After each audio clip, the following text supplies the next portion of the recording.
हरिओम। नमस्कार सभी को। स्वागत है आपका संस्कृत विद्या क्लासेस पर।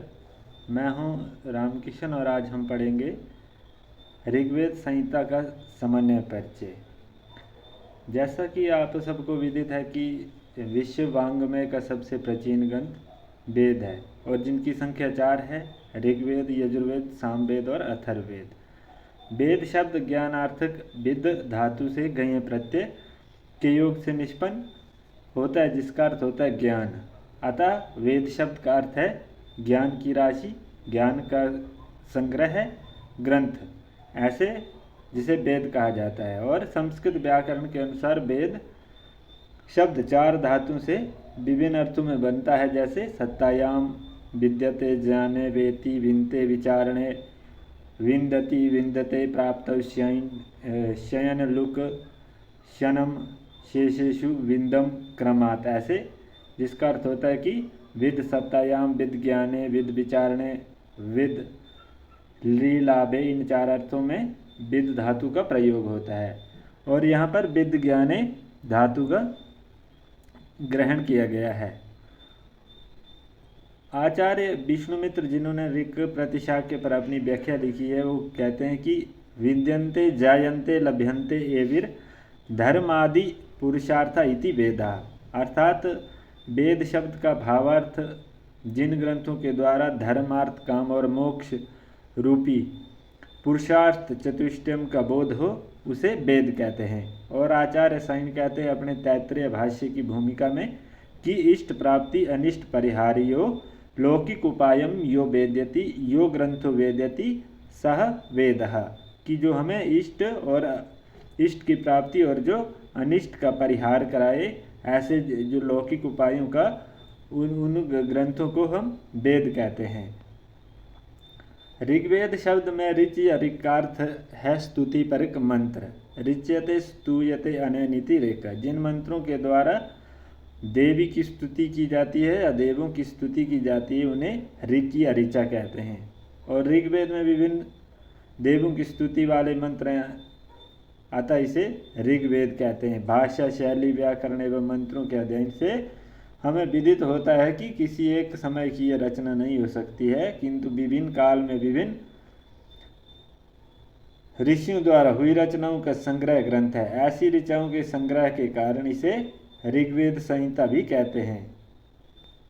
यहाँ हम संहिता शब्द का प्रयोग संकलन या संग्रह अर्थ में प्राप्त होता है हमें। ऋग्वेद का महत्व, जो कि ऋग्वेद चारों वेदों में सबसे अधिक महत्वपूर्ण, अक्षुण तथा आदरणीय माना जाता है। परिणाम की दृष्टि से भी ये चारों वेदों में विशाल के ग्रंथ है, जिसमें अधिकांश, जो कि 250 इंद्र के सूक्त हैं और अग्नि के हैं 200, सोम, विष्णु, मरुत आदि प्राकृतिक तत्वों के ये जो प्रतिनिधित्व करता है, ऐसा ऋग्वेद है। ऋग्वेद के जो आचार्य माने जाते हैं वे हैं पैल, जो व्यास के शिष्य थे।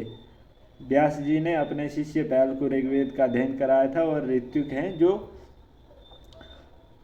चारों वेदों के अनुसार यज्ञ में 4 ऋत्विक होते हैं, जैसे होता, धर्व्यु, उद्गाता और ब्रह्मा। ऋग्वेद का ऋत्विक होता माना है और ऋग्वेद में होता ऋत्विक या ऋचाओं का पाठ करता है, अतएव ऋग्वेद को होत्री वेद भी कहा जाता है। ऋग्वेद के अपर नाम है, जैसे दशतई या होत्री वेद है। और इसका विभाजन 2 प्रकार से, ऋग्वेद का विभाजन अगर कहीं पर आपसे पूछ लिया जाए तो 2 प्रकार से ऋग्वेद का विभाजन हुआ, एक अष्टक्रम और दूसरा मंडल क्रम। अष्टक्रम में 8 अष्टक हैं और 64 अध्याय और 2024 वर्ग हैं। और मंडल क्रम में 10 मंडल प्राप्त होते हैं, 85 अनुवाक तथा सूक्त 1017 सूक्त हैं, और जिसमें 11 बालखिल्य सूक्त मिलाकर 1028 सूक्त प्राप्त होते हैं। ऋग्वेद का उपवेद जो है आयुर्वेद है, और ऋग्वेद की उत्पत्ति अग्नि से मानी गई है। ऋग्वेद वाक तत्वों का संकलन करता है। और ऋग्वेद का विभाजन 2 प्रकार से, या हमने पहले पढ़ लिया है।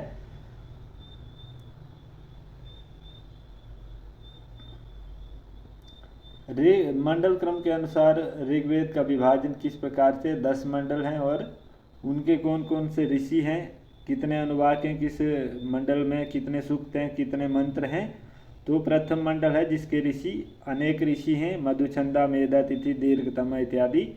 और इसमें 24 अनुवाक प्राप्त होते हैं और सूक्तों की संख्या 191 और मंत्र संख्या 2006।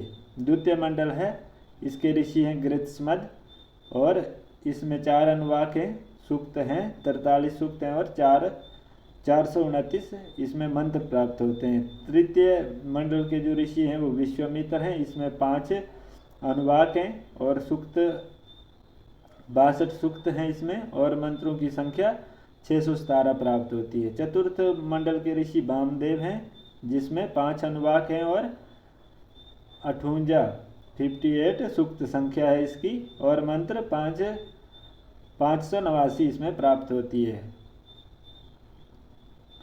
पंचम मंडल के ऋषि जो कि अत्रि माने जाते हैं और इसमें 5 अनुवाक हैं।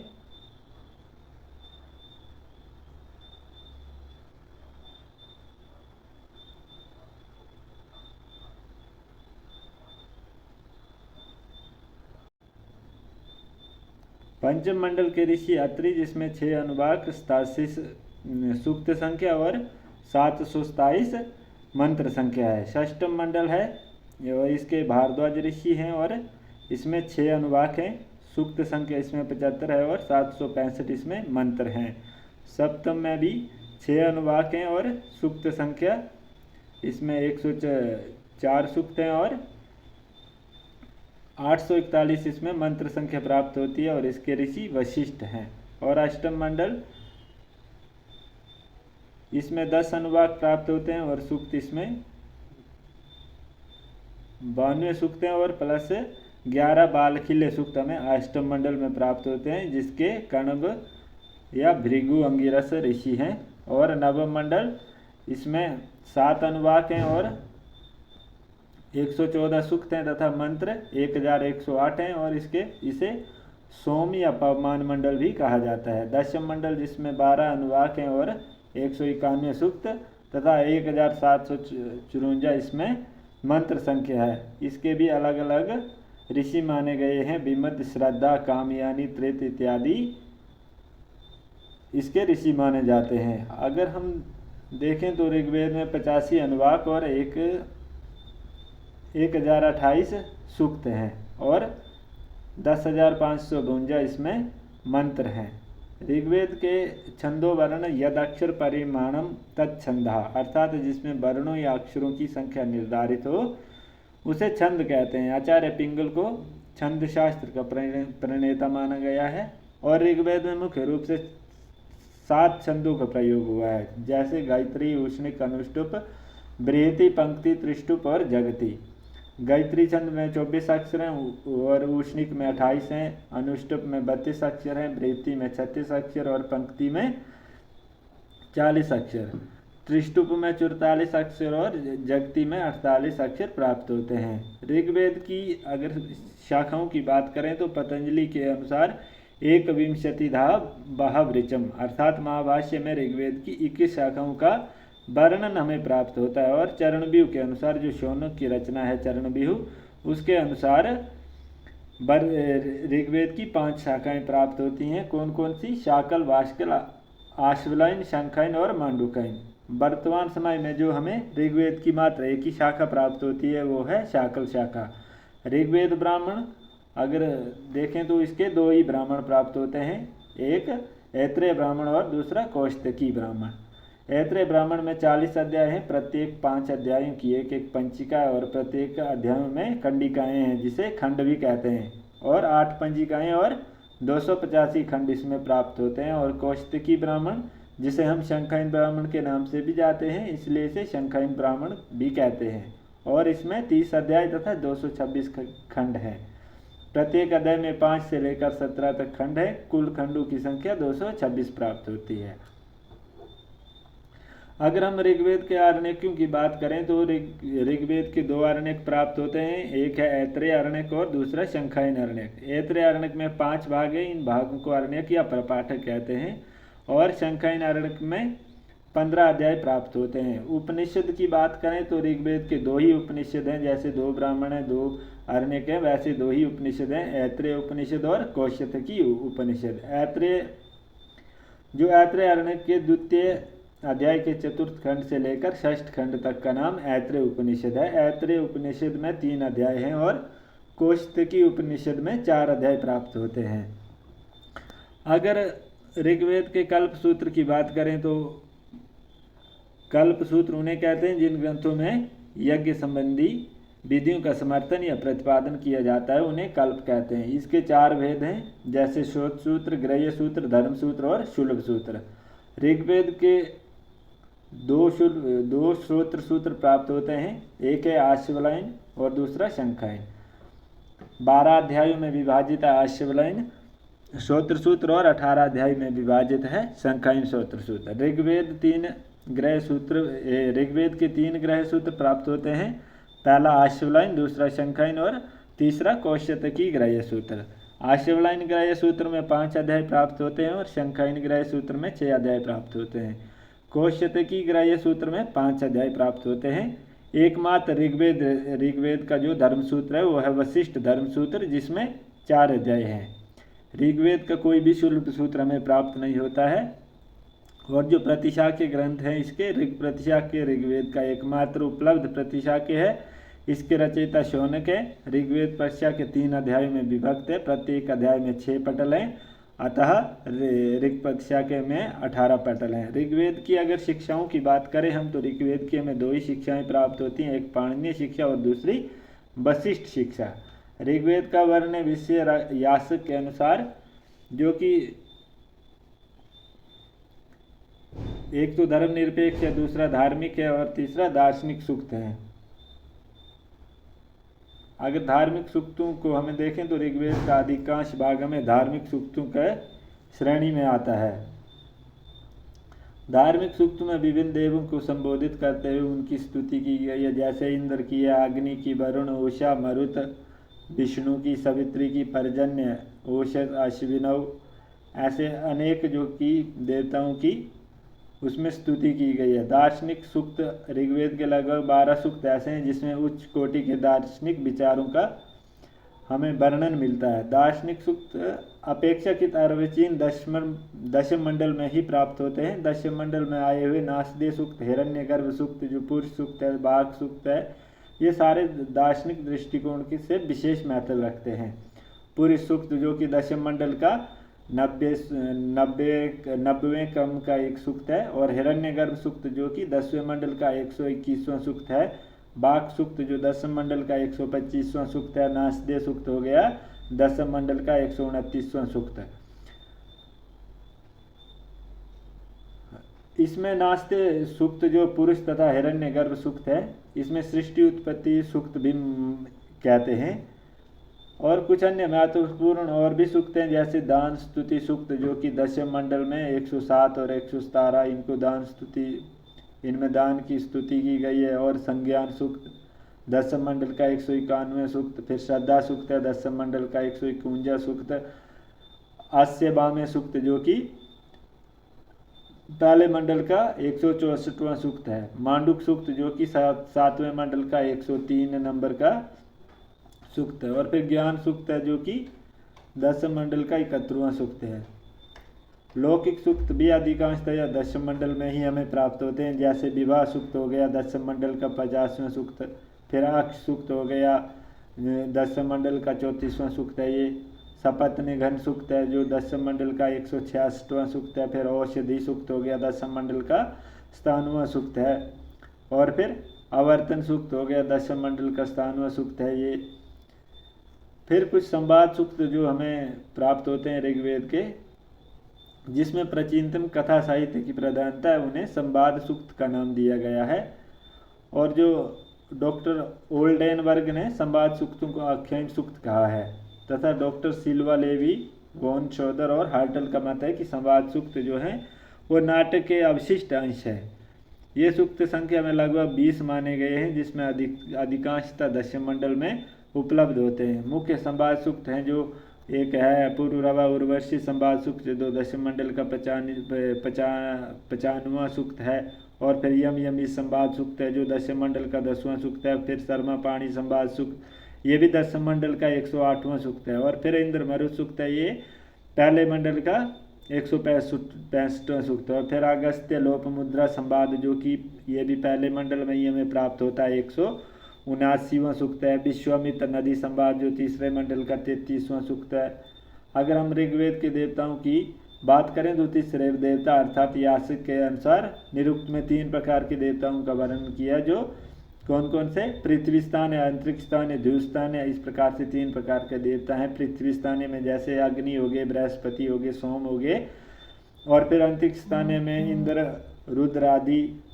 और फिर द्यू स्थान में सूर्य, विष्णु, सविता इत्यादि द्यू स्थानीय देवता हैं। अगर मंत्र दृष्टा ऋषिकाएँ की बात करें हम तो ऋग्वेद में लगभग 24 मंत्र दृष्टा जो ऋषिकाओं का उल्लेख प्राप्त होता है। अगर ऋग्वेद में 24 ऋषिकाओं द्वारा दृष्ट मंत्र जो कि 224 प्राप्त होते हैं, जो सूर्य, सवित्री, इंद्रायणी, अदिति, विश्वारा, त्रयी, उर्वशी इत्यादि जो 24 ऋषिकाएँ हैं। ऋग्वेद का रचना विन्यास क्रम ऋग्वेद का सबसे प्राचीन अंश जो द्वितीय से सप्तम मंडल तक माना जाता है। अतः इसे 2 से 7 मंडल को हम वंश मंडल या परिवार मंडल से भी कहते हैं। 8वें मंडल में अधिकांश सूक्त कर्ण परिवार के हैं, जिसमें हमें 11 बालखिल्य सूक्त प्राप्त होते हैं। और 9वें मंडल में समस्त मंत्र जो हमें सोम या पवमान विषयक प्राप्त होते हैं, इसलिए इसे पवमान मंडल या सोम मंडल भी कहा जाता है। ऋग्वेद का दशम मंडल अर्वाचीन है, अर्थात वो बाद में जोड़ा गया है। दशम मंडल में देवताओं की स्तुति से संबंध सूक्त अपेक्षाकृत बहुत कम है। ऋग्वेद के जो भाष्यकर्ता, अगर भाष्यकर्ताओं की हम बात करें तो ऋग्वेद के भाष्यकर्ताओं में सबसे प्राचीन जो है स्कंद स्वामी, आनंद तीर्थ, वेंकट माधव, साइन आदि ये प्रमुख हैं। पर सबसे प्राचीन स्कंद स्वामी, ऋग्वेद का सबसे प्राचीन जो भाष्य हमें प्राप्त होता है वो स्कंद स्वामी का है, जिनका समय 600 से 625 के मध्य है। और इसका ऋग्वेद पर भाष्य प्राप्त होता है। ऋग्वेद के प्रथम 5 अष्टक तक प्राप्त होता है। उसके बाद आते हैं नारायण तथा उद्गीत। ऋग्वेद के मध्य भाग पर नारायण तथा अंतिम भाग पर उद्गीत ने भाष्य लिखा है। उद्गीत ने अपने भाष्य में प्रत्येक अध्याय के अंत में अपना परिचय दिया कि वनवासी विनिर्गताचार्य से उद्गीत से कृता ऋग्वेद भाष्य, ऐसा पर उसके उसने अपने अंतिम जो भाष्य के अंतिम भाग में ये लिखा है। और फिर आते हैं वेंकट माधव। इनका समय 1050 से लेकर 1150 ईस्वी के मध्य में हमें प्राप्त होता है। इन्होंने प्रथम अध्याय के अंत में अपना परिचय दिया है। और फिर हैं धनुष्क यज्वा, इन्हें त्रिवेदी भाष्यकार भी कहा जाता है। ये वैष्णव आचार्य थे। समय इनका लगभग 1300 विक्रम ईसा पूर्व माना जाता है। और फिर हैं आनंद तीर्थ, इनका समय 1255 से लेकर 1335 विक्रमी समय तक माना गया है। इनका अपर नाम माधव है। आनंद तीर्थ को माधव भी कहते हैं। इन्होंने ऋग्वेद के कुछ प्रमुख 40 सूक्तों पर पद्यात्मक भाष्य लिखा है। और फिर है आत्मानंद। आत्मानंद ऋग्वेद के जो कि 80वां सूक्त है, प्रथम मंडल का 164वां सूक्त है, उसमें अपना भाष्य लिखते हैं। ये इनका भाष्य जो प्राप्त होता है ये एक अध्यात्म परक भाष्य है। और फिर आते हैं साइन। साइन का समय लगभग 1315 से लेकर 1387 ईस्वी तक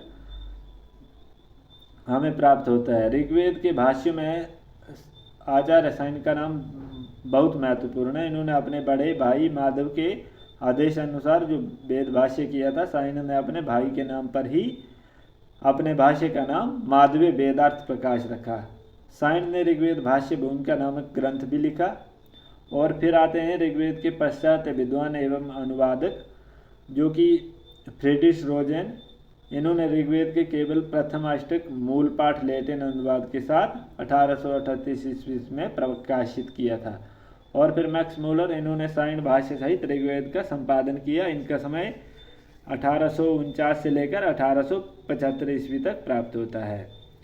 ऐसे फिर बिल्सन हैं। बिल्सन ने सर्वप्रथम पूरे ऋग्वेद का अंग्रेजी में अनुवाद जो कि 1850 ईस्वी में किया था। और फिर लुडविग हैं, इन्होंने संपूर्ण ऋग्वेद का 6 भागों में जर्मन भाषा में अनुवाद किया। और फिर प्रोफेसर ग्रिफिथ, इन्होंने संपूर्ण ऋग्वेद का अंग्रेजी में पद्य अनुवाद किया। फिर प्रोफेसर ओल्डेनबर्ग हैं, इन्होंने संपूर्ण ऋग्वेद भाष्य का जर्मन भाषा में 2 भागों में प्रकाशित किया। अगर ऋग्वेद संहिता की हम बात करें तो जैसे हमने इससे पहले पढ़ा, आचार्य पहल है, ऋत्विक होता है, उपवेद आयुर्वेद है, अपर नाम दशतई होत्री वेद है। विभाजन 2 प्रकार से विभाजन हुआ, एक अष्टक्रम, दूसरा मंडल क्रम।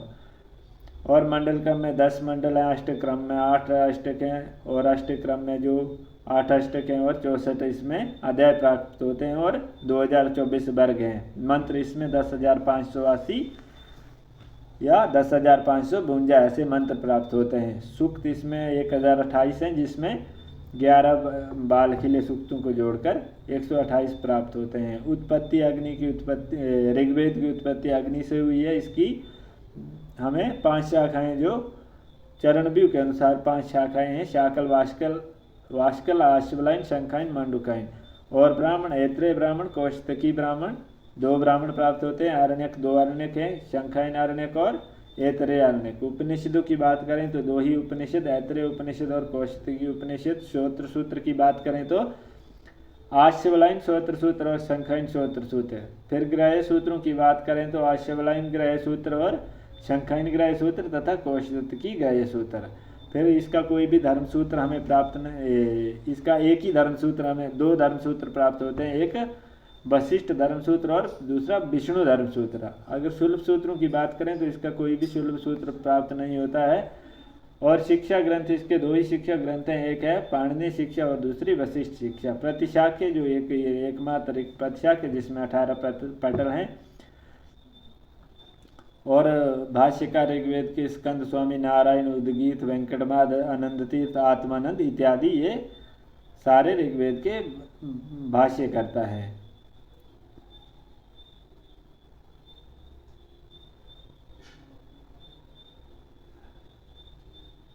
ये था ऋग्वेद का सामान्य परिचय जो हमने इस कक्षा में जाना। अगली कक्षा में हम यजुर्वेद का सामान्य परिचय जानेंगे। कक्षा में जुड़े रहने के लिए धन्यवाद।